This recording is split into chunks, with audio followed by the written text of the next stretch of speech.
वास्तव में जो समझदार व्यक्ति होते हैं वे पुरस्कार, सम्मान आदि आदि प्रोत्साहन जो देते हैं उस व्यक्ति को देते हैं जो कामना रहित होकर काम करता है, निस्वार्थ भाव से काम करता है और करुणा और अहिंसा के साथ काम करता है। जिस व्यक्ति में करुणा नहीं, अहिंसा नहीं और बड़ा काम भी करता है, शायद पुरस्कार पाने योग्य नहीं होता और समझदार व्यक्ति के द्वारा उसको मिलता भी नहीं है।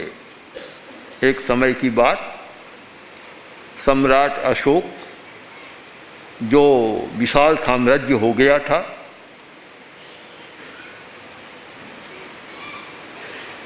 अधिक अलग अलग प्रांतों के शासक नियुक्त थे और बृहत्तर भारत इतना विशाल साम्राज्य, पूर्व का शासक, पश्चिमी प्रांत का शासक, दक्षिणी प्रांत का शासक और एक मगध का शासक, सब शासक थे। जब 12 महीने का समय पूरा होता है तो सारे राज्य की रिपोर्ट प्रस्तुत करनी होती है कि किस प्रांत में कितना नफा हुआ, लाभ हुआ और क्या हुआ। सब चारों प्रांत पालक आए हुए थे और अपनी रिपोर्ट प्रस्तुत कर रहे थे। पूर्व के शासक ने कहा कि सम्राट, मैंने इस साल दूना लाभ कमाया है, खजाने को दूना बढ़ा दिया। दक्षिण के प्रांतपाल ने भी अपनी सूचना दे दी। जब पश्चिम का प्रांतपाल आया तो उसने कहा कि मैंने तो इतना बढ़ा दिया कि आप कल्पना नहीं कर सकते। सम्राट ने पूछा, कैसे बढ़ाया? तो वह प्रांत का शासक बोला कि मैंने कर्मचारियों के वेतन घटा दिए, जनता पर कर अधिक लगा दी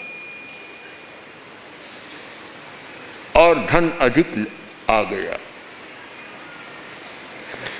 चौथा मगध का प्रांतपाल आया, उसने कहा कि महाराज क्षमा करें,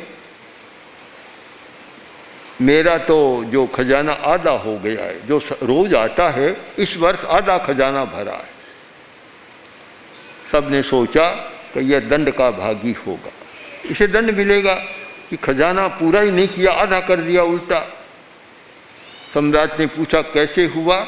उसने कहा कि मैंने कर्मचारियों के वेतन बढ़ा दिए। बड़े बेचारे दुखी जीवन जी रहे थे, अभाव में जी रहे थे, बड़ी कठिनाइयों का सामना कर रहे थे। मैंने उनका वेतन दूना कर दिया और मैंने कर भी कम कर दिए और प्रजा की जो समस्याएं थी, आर्थिक समस्याएं गरीबों को, तो मैंने गरीबों को भी पोषण दिया और आप क्षमा करें खजाना आधा हो गया। चारों की बात सुनी और सम्राट ने कहा, इस वर्ष का सर्वश्रेष्ठ प्रांतपालक मगध का प्रांतपाल।